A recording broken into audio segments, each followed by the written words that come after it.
mean, 2 days ago was Halloween, and that's the anniversary of a mission that I was on with an Afghan unit where an Afghan in front of me stepped on an anti-tank mine and disintegrated in front of me. And I then had to try and find as much of him as I could, so we had something to give to his family to bury.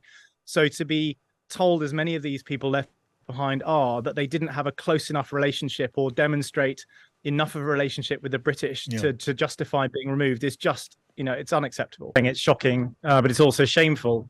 The UK government knows very well the numbers of people that we have trained and supported over nearly 20 years, a number of whom were not able to get out. I spent nearly 4 years in the country in a number of roles in NATO, roles from combat roles all the way through to advising ministers on policy and strategy.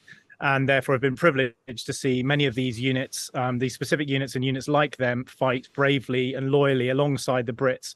And many of them did not make it out. You saw on the news at the time, the throng of people trying to escape Kabul it just meant that many people just could not get through. Yes. Legitimate people who'd been told that they were going to be evacuated. And every week I'm still being receiving requests on social media and emails, etc., from people saying, please, what's happening? I've not heard for 2 years. I'm being targeted. My family is at risk. And sadly, some have been murdered. I know of a number of cases that have been murdered brutally in front of their families. And it's not on. We have blood on our hands. It is shocking to hear these stories of your comrades in arms being hunted down in this way. Some of them made it onto those flights out of Kabul, but so many didn't. It was a bit of a grim, grisly lottery.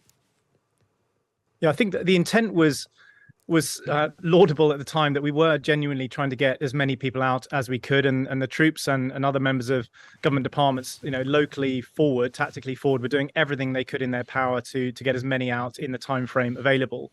But some were left behind, and unfortunately, over time, the government has become distracted by other, equally legitimate areas where we've sought to help refugees like Ukraine and elsewhere.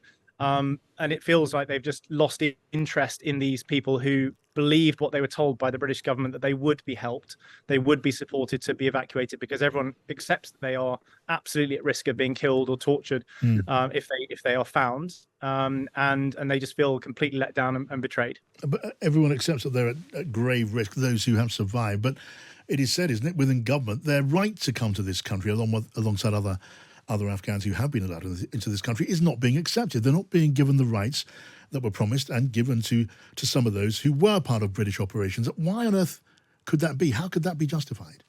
Well, the evidence is from that report that you referenced is pretty damning. The evidence provided by the Afghans themselves and the reasons that they've been given for refusals or rejections very late on in the day on technicalities that we know, if people were honest, are just not true. 2 days ago was Halloween, and that's the anniversary of a mission that I was on with an Afghan unit where an Afghan in front of me stepped on an anti-tank mine and disintegrated in front of me. And I then had to try and find as much of him as I could, so we had something to give to his family to bury. So to be told, as many of these people left behind are, that they didn't have a close enough relationship or demonstrate enough of a relationship with the British to justify being removed is just, it's unacceptable. Yeah, I can hear the outrage and indignation in your voice. I think it's suggested that America have had a hand in barring the way to these people leaving the country and coming here. Is that correct? I'm not aware of that detail. I just, from those cases that I'm aware of, and there are still many who are left behind, they were told that they had been accepted into the ARAP scheme and have the emails to show that they would be supported. And they're still relying on the word of the British government that is now being reneged upon. And they feel very let down and have nowhere else to go. They've just been rejected with no right of sort of recourse or appeal.